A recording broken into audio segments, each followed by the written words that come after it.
नमस्कार जी। नमस्कार जी। क्या नाम है सर आपका? जी, मेरा नाम ब्रजेंद्र दास है। कहाँ से आए हो सर आप? मैं डिस्ट्रिक्ट औरैया उत्तर प्रदेश से आया हूँ जी। सर आप यहाँ पे क्यों आए हो?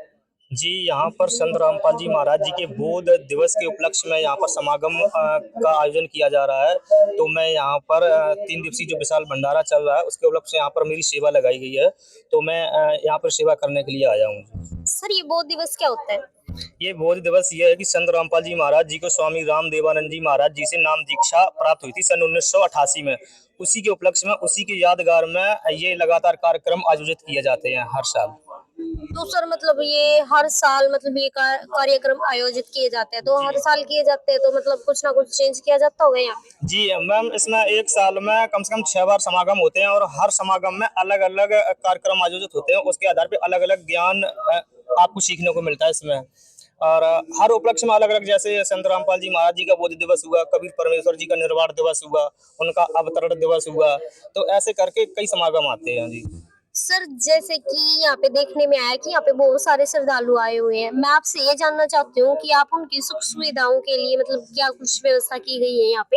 जी देखो जी, आप देख सकते हैं मेन गेट पर इतने अच्छे से डेकोरेशन किया गया है। बैनर भी लगाए गए हैं। गेट की जो डेकोरेट है वो बहुत ही अच्छे से किया गया है। और भक्तों का जो जूता जैसे सामान है उनको भी सिक्योरिटी के तौर पे चेकिंग भी होती है। और जूता घर में जूते की अच्छी तरीके से व्यवस्था है, जिसके उनका कोई सामान गड़बड़ ना हो, कहीं खो ना जाए। तो बहुत ही अच्छी तरीके से व्यवस्था की गई है। पार्किंग की सुविधा बहुत ही अच्छे तरीके से की गई है। जैसे उसमें क्या आपको पर्ची मिलती है और आप उस पर्ची को संभाल के रखें। और आपका ऐसा नहीं है कि आपकी कोई वाहन है वो गड़बड़ हो जाए, ऐसा कुछ नहीं होगा। हर जगह पे सिक्योरिटीदार सेवादार लगे हुए हैं जी। तो आपको इसकी कोई चिंता नहीं करनी है जी। सर मैं आपसे एक क्वेश्चन और पूछना चाहती जी हूँ कि जैसे कि ये संत रामपाल जी महाराज का समागम है यहाँ पे, जैसे मतलब सिर्फ संत रामपाल जी महाराज के शिष्य ही आ सकते हैं? नहीं जी, यहाँ पर सभी श्रद्धालु जन आते हैं, जगत के भी आते हैं, भगत भी आते हैं। यहाँ पर किसी भी प्रकार का कोई चार्ज नहीं है कि यहाँ पर कोई चार्ज लगता है या किसी को रोका जाता है, ऐसा कुछ नहीं है। यहाँ पर सभी लोग आ सकते हैं, सभी धर्मों के लोग आ सकते हैं। और संत रामपाल जी महाराज ने तो पूरे विश्व को ही सम्मान के साथ आमंत्रण किया है जी, सभी लोग आए। जैसे सर मैं ये जानना चाहती हूँ कि उनको पता कैसे चलता है कि यहाँ पे मतलब इस समागम का आयोजन किया गया है? अच्छा, इसका ये है ना कि 10-15 दिन से ना जो श्रद्धालु जन है संत रामपाल जी महाराज जी के अनुयायी हैं, वो प्रचार करने लगते हैं। जगह जगह बड़े बड़े बैनर लगाते हैं और पोस्टर लगाते हैं, जिससे कि लोगों को पता चले। और हम लोग सोशल मीडिया पर भी वीडियो वायरल करते हैं कि संत रामपाल जी महाराज जी का बोध दिवस है और आप आए, परिवार को भी साथ लेकर आए जी। इससे लोगों में जो है सोशल मीडिया के माध्यम से भी बहुत ज्यादा खबर फैलती है। और हम लोग वैसे भी ग्राउंड लेवल पर जाके हर जगह पर बैनर बोर्ड लगाते हैं, जिससे लोगों को पता चल सके जी। सर आप लोग मतलब जनता को क्या संदेश देना चाहते हो?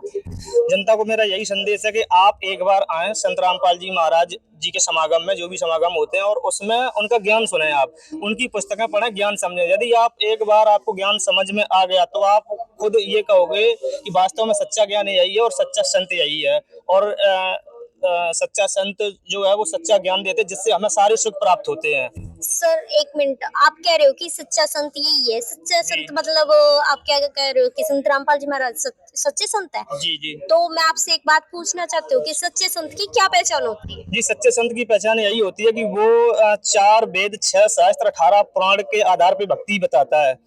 कोई भी संत आप देख लो, टीवी पे जितने भी धर्म गुरु हैं, उनमें से अगर कोई भी आपको उंगली रख रख के बताए भाई इसमें ये लिखा है, इसमें ये लिखा है, तो वही सच्चा संत होगा। बाद बाकी आप देख सकते हैं कि टीवी पे कौन क्या बता रहा है। संत रामपाल जी महाराज जी के अलावा कोई भी ऐसा संत नहीं है जो सदग्रंथों से प्रमाणित करके भक्ति बताए कि भाई इसमें ऐसा लिखा है। कोई भी संत नहीं है, इसीलिए हम संत रामपाल जी महाराज जी को पूर्ण संत बताते हैं। ये शास्त्रों पर एक मिनट आधारित सर, भक्ति बताते हैं। जैसे आप बोल रहे हो कि वो सच्ची भक्ति बताते हैं, भक्ति तो जैसे मतलब और लोग भी करते हैं, तो जी मतलब क्या वो उनकी भक्ति गलत है?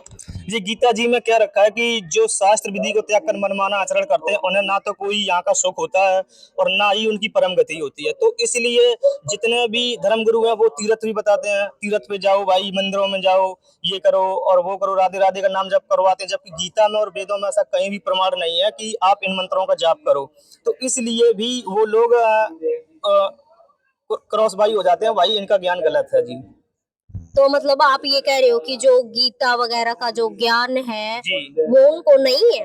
नहीं, गीता का ज्ञान तो है पर वो समझ नहीं सके, आज तक नहीं समझ सके हमारे ऋषि मुनि, क्योंकि जो पूर्ण संत होता है जिसपे भगवान परमात्मा की कृपा होती है वही समझ सकता है। परमात्मा कबीर जी ही आए, संत रामपाल जी महाराज जी को ज्ञान उपदेश दिया, सारनाम और सतनाम, तो उन्हें सारा ज्ञान प्राप्त है। इस वजह से संत रामपाल जी महाराज ही पूर्ण संत हैं, जिससे वो जन कल्याण कर रहे हैं और लोगों को लाभ भी हो रहे हैं उससे। ऐसा नहीं है लाखों करोड़ों इंटरव्यू भक्तों के पड़े हैं, आप उन पे देख सकते हैं जी। Thank you sir. जी धन्यवाद।